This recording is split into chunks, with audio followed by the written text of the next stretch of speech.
The appeal of story mode games comes from their cinematic experience. Just like a movie or a show, these games have adventurous trailers that pull you in and leave you more invested in the game.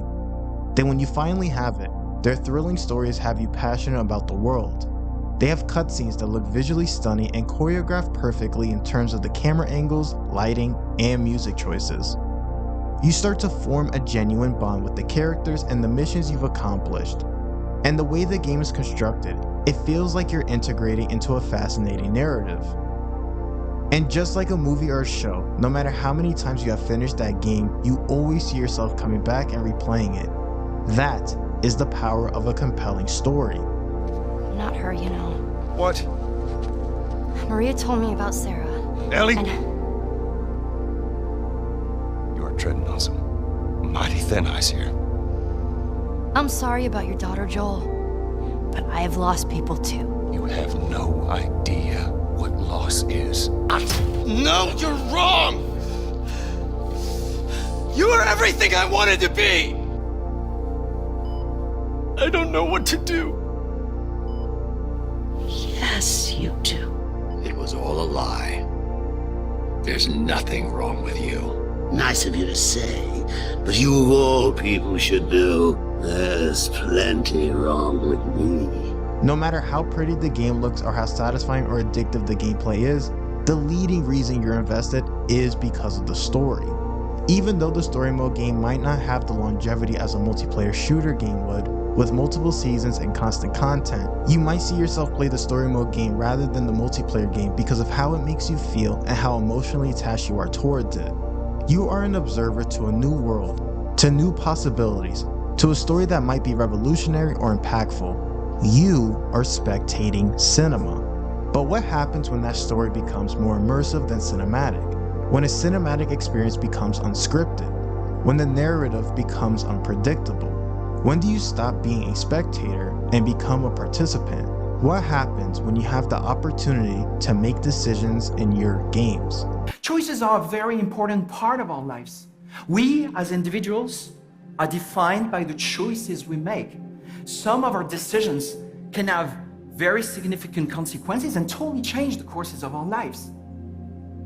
But in a play, a novel, or a film, the writer makes all the decisions in advance for the characters, and as the audience, we can only watch passively the consequences of his decisions. The ability to make decisions in a narrative game puts you in an intimate experience. You feel that you have a say in how the story unfolds, shaping it according to your choices. You can no longer get mad at a character's decisions. The only person you can get mad at now is yourself. God help us. A decision gives you a break from just casually following the story and forces you to consider what you would do in that situation. Sure, your own backstory might be out of your hands, but at the end of the day, the decisions and experiences that shape the character depend on you. Do you want them to be caring? Do you want them to form a specific relationship with another character? Do you want them to be aggressive and cruel? All of this is in your control. Even so, you could say decisions don't really matter because the story is forced to play out in a certain way. But isn't that what decisions are sometimes? Sometimes, no matter how hard you try to avoid the inevitable, is it just not meant to be? Like in Telltale's The Walking Dead. In the first season, at the ending of the first episode, you were tasked to save Doug or Carly, two survivors that you just met and have little to no relationship with, depending on how you've played and interacted with them. In your choice to save one, the other one dies. When you have a moment with that person you saved, they even ask you why you decided to save them and not the other. How did you choose? We both needed you. You picked me. How did you choose? We both needed you. You picked me.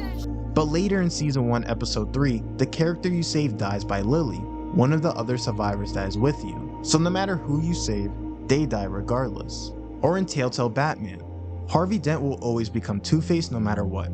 But it's up to you how this Two-Face is presented. Either as a psychological one where he still has multiple personalities, but he doesn't have his iconic and famous scar, or a more comic book accurate one where half of his body is still scarred. Even when a choice seems small and the character's fate seems unchangeable, you were involved in their story, and that alone gives weight. Choices in games also make the experience more emotional. While story mode games have emotional weight, Having the power to choose makes it feel even more meaningful. A narrative story goes from the beginning to the middle to the end. You don't get a sense of consequences because everything's already predetermined. You don't have much of a say in the outcome and you're just waiting for it to unfold. When the game gives you the sense of freedom to decide, you tend to care more. You want things to play out a certain way. If something doesn't go that way, you might see yourself quickly exiting the game to get a certain outcome because you care that much. You have your games with obvious choices in them, like the games I mentioned earlier in Telltale's The Walking Dead and Batman. When the game is tailored by how you play and gives you a timer to make decisions and choose what you want to say towards other characters. In The Walking Dead, you play as Lee, a man that ironically gets a second chance at life when the world goes to hell with the start of the zombie apocalypse. Throughout your encounter, you meet a little girl named Clementine. You are tasked to take care of her until you find her parents and meet many different characters throughout the game. You are tasked with making decisions that affect Clementine, the group, and most importantly, yourself. People will despise you. People will love you. Your words and actions decide if a character will help you when you need their help.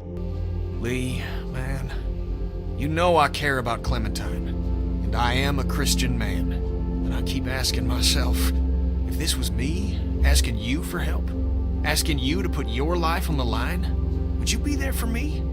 Because there've been plenty of times when you ain't been. Kenny, you know what Clementine means to me. She's my family now. She's all I got. Hell, in the end, family's all that matters. And you were there for Katja and Duck when it mattered most, I guess. All right, I'm in. Kenny, man, I'm begging you here. I can't do this alone. I need your help, please. You might not have been keeping score, Lee, but I have. And you've been looking out for yourself more often than your friends. Well, maybe that's a good thing, because you're on your own on this one. Using the decision of saving Doug and Carly again, there is a big outcome depending on who you save. Saving Carly opens a dialogue sequence that can be missed and skipped if you save Doug. Carly is a reporter and knows secrets about your past. She advises you to tell the group so that they don't feel like you're keeping information from them. I know who you are. You're Lee Everett. You're a professor at Athens who killed a state senator who was sleeping with your wife. This is your parents' store. Folks around town know the owner's son got himself a life sentence, but I'm a reporter for WABE in Atlanta. I paid attention to that trial. Maybe you're a murderer, but I don't really care. Frankly, that's a skill that might come in handy. Did you tell anyone out there who you were, or that you were tied to this place? Now, this doesn't mean you have to tell them, but when you do, and Lily tries to throw you under the bus, your group doesn't care because you were the one to tell them this first. You're a murderer, Lily. We can't have you with us. Murderer? Lee's killed before and I forgave him. You've killed before and I'll forgive you. Bullshit, You you both will. know we You've do been it planning has to to get be me this done. entire time. I was trying to protect all of us. I don't have anything left. Get in, Lee. Let's go, you guys. However, the same can't be said if Doug was saved instead of Carly. Doug doesn't know about your past, so he doesn't bring it up, and you don't have a chance to rethink and come clean to the group. That part of the game gets erased, and when Lily throws you under the bus, your group doesn't appreciate that one bit. It's a bad idea, Lee. She's a murderer, for shit's sake. I'm a murderer? You've had Lee with you this whole time. What are you talking about? He didn't tell you. He killed someone before all of this. He was a convicted murderer. Is that true, Lee? Yes. Fucking hell. Were you ever gonna get around to telling me that? You got a little girl with you. Your choices open possibilities, and they open opportunities, but you can also miss them as well, like in Season 3. In Season 3, you play as Javier, an ex-baseball player that is trying to take care of his presumed dead brother's wife and kids. Through your adventures, you meet an older Clementine who saves you from a group called the New Frontier. You both make it to a town named Richmond, which gets destroyed by the New Frontier, and you, Clementine, a few survivors, and your family try to make it to a new town for shelter, and for help because Kate, your brother's wife, needs medical attention. On your way to this new town, Kate and another survivor split up from the group while fighting zombies. While finding another way to town, Clementine informs you that she can't go with you guys, because the town they are going to is owned by the New Frontier, the same group that destroyed Richmond and the group Clementine was previously in before leaving on bad terms. One of the survivors overhears this and he discusses using her as a bargaining chip. You decide to either take him up on the offer or shoot him. You're missing the bigger picture, son. Don't you see? We bring her to Richmond. They'll give us whatever we want. Medical help for Kate. She's our bargaining chip. Taking his offer will leave him alive for the rest of the game and have Clementine furious at you. When you interact with one of the new frontiers that raided Richmond, you have the opportunity to have the survivor take his revenge. An option that isn't presented if you shoot him. Conrad?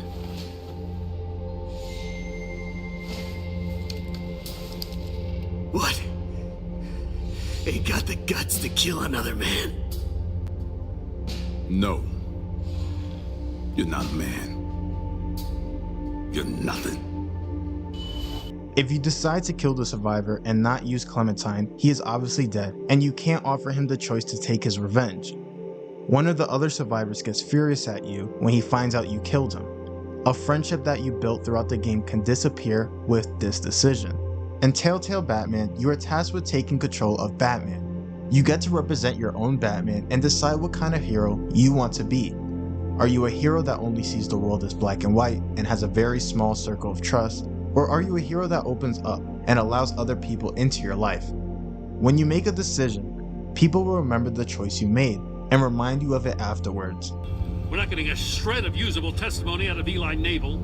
Not after you beat him half to death in my custody. You went behind my back with Waller and buried the investigation in the process.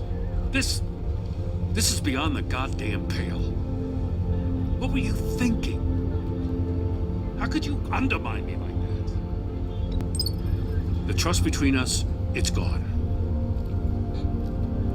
Our partnership is over. Their remarks can be positive or negative, but as the player, in order to stand firm on your choices, you have to pay attention to your options.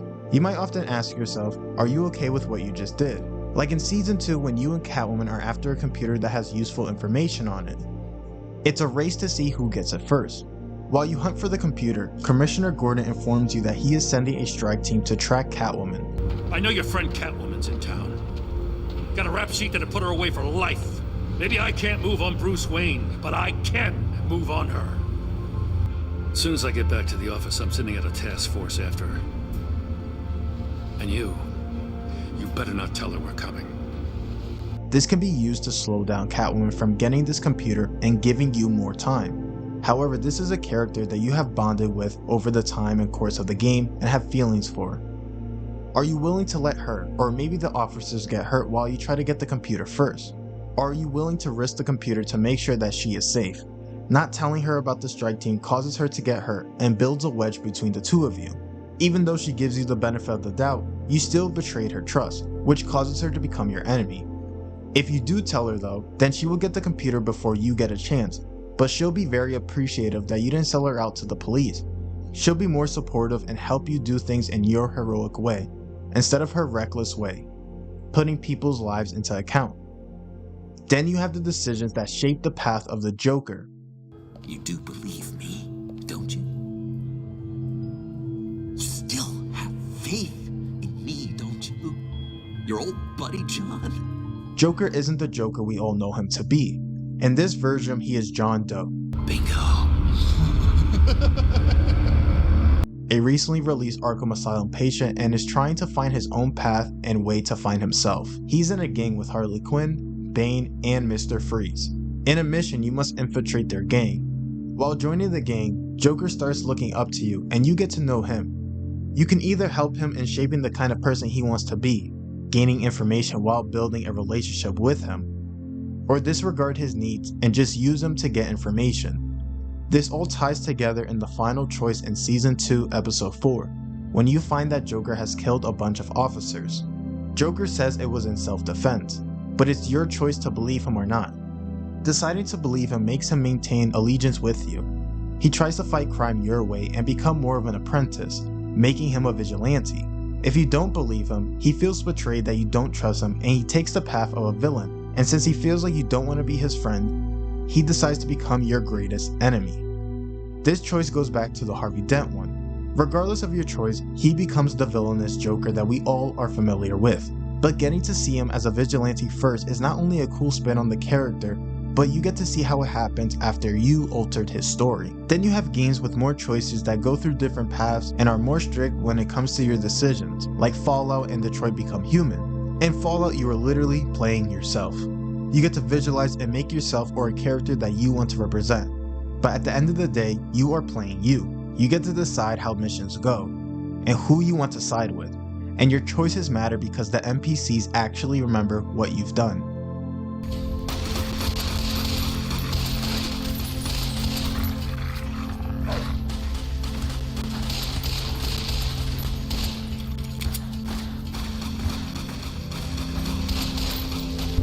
I owe you a huge favor for this. Here, these are technically Crimson Caravan funds, but I know they'll understand once I explain. It's all I've got with me. But if you look me up at the Crimson Caravan's main camp in New Vegas, I'll pay you in full. Hey there! Here's the rest of the payment I promised you back in Good Springs. In one of the missions, you are tasked with helping a town called Novak.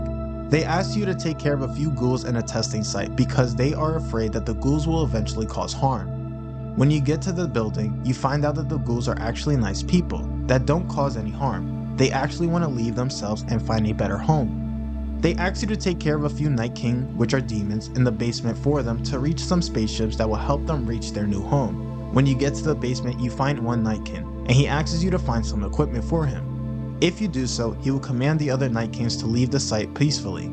You can either eliminate them or find the equipment for them.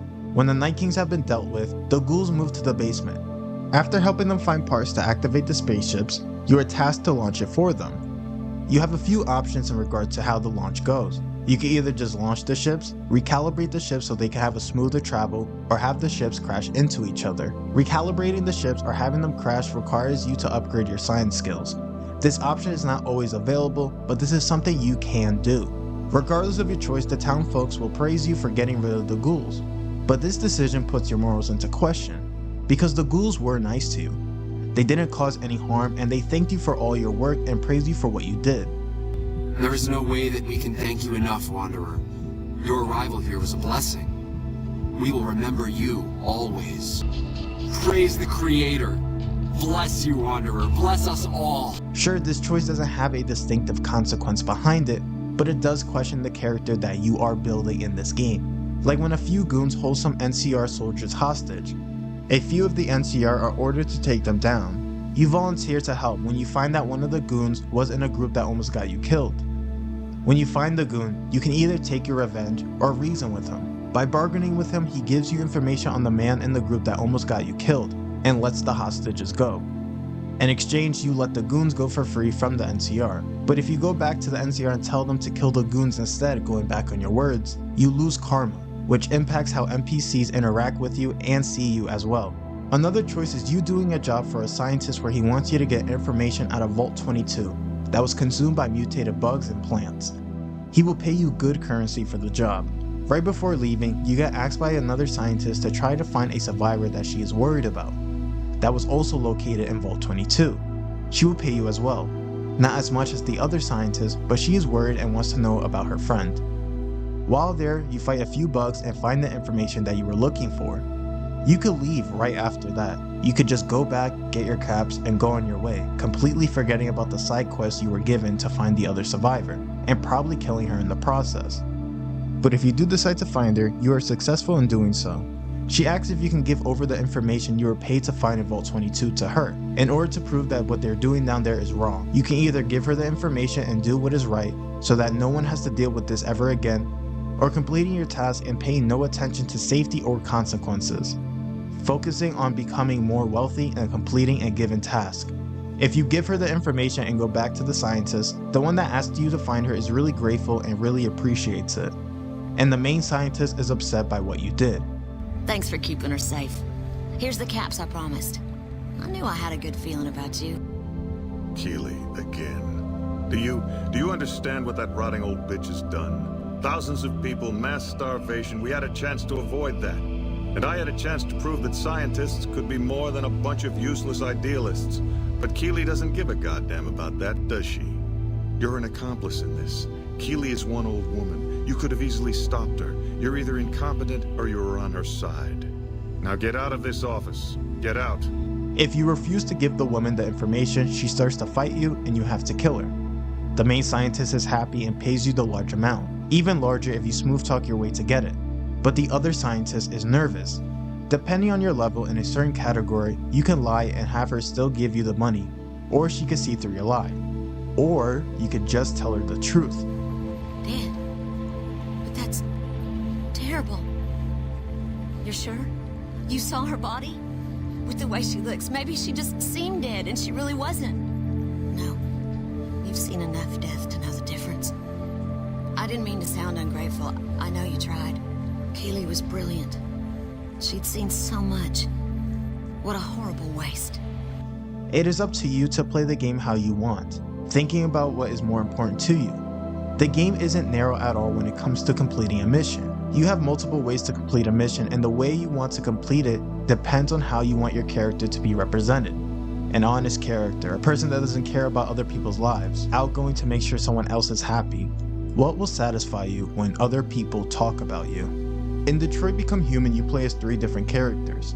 You play as Connor, an android that works with the police and tries to solve a case about why androids have become disobedient to their owners.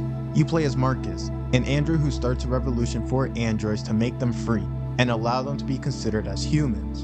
And Kara, an android who is just trying to protect a little girl and save her from trouble. Each character has a goal in mind, and it's up to you how these characters achieve these goals. Like for Marcus, how do you want your revolution to be? Very violent or very passive? For Connor, are you a person that follows their given orders? Or are you disobedient as well, believing in a different cause? Actions and dialogue have an impact to the extent that there are countless options that lead several different ways, but you have to commit to one branch to follow. Chris was on patrol last night and he got attacked by deviants. They found his body early this morning. He was executed in cold blood with his own service weapon. Became a father 3 months ago. You can form relationships that are not available if you have gone a different path. You could be seen as a certain type of person depending on your choices and decisions.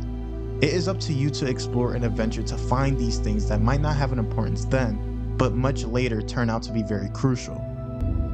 My son, what's his name? Cole. His name was Cole. And he just turned 6 at the time of the accident. It wasn't your fault, Lieutenant.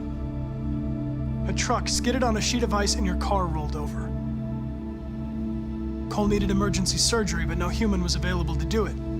So an android had to take care of him. Cole didn't make it. That's why you hate androids. You think one of us is responsible for your son's death. Cole died because a human surgeon was too high on red ice to operate. He was the one that took my son from me. Him in this world where the only way people can find comfort is with a fistful of powder. I knew about your son too. I would have said exactly the same thing. Don't listen to him, Hank. I'm the one who...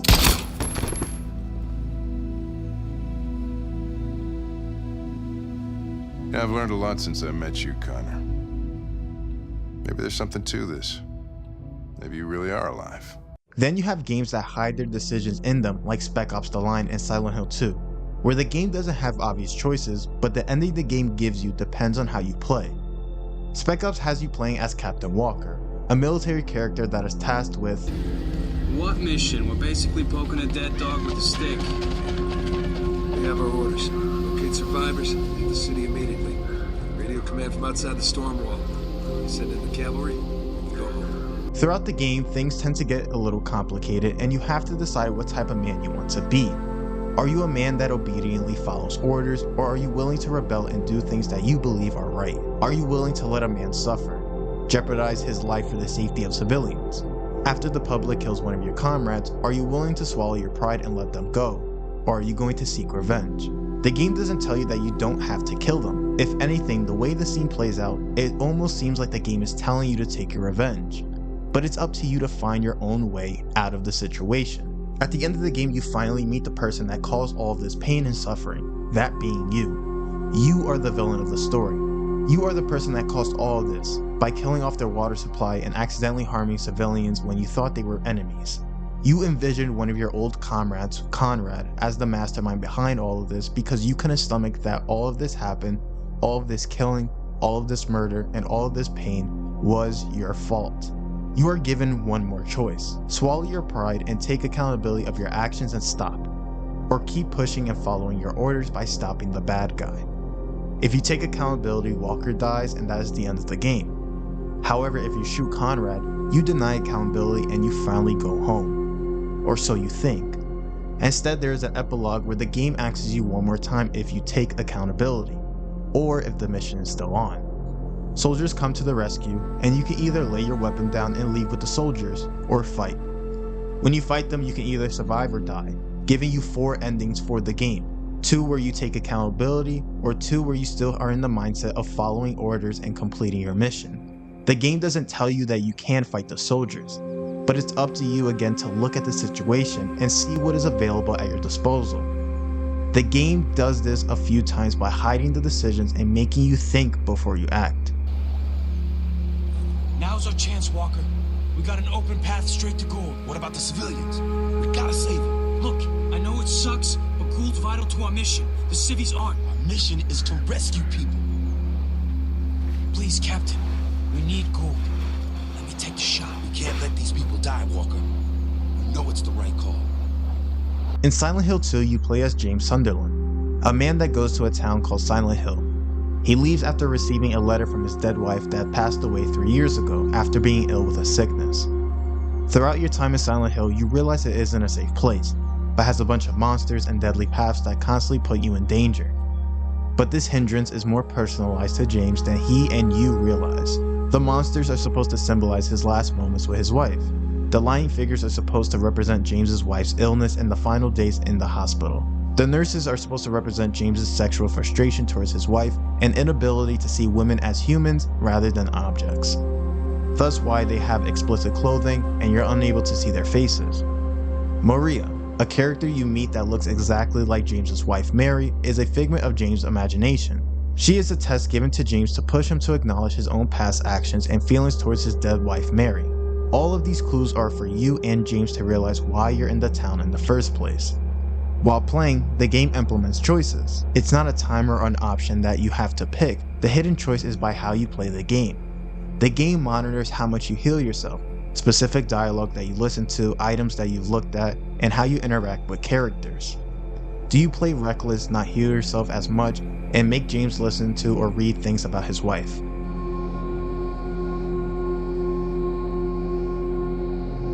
Mary's going to die? You must be joking. I'm very sorry. But you're a doctor. It's your job to heal people. How can you just let her die?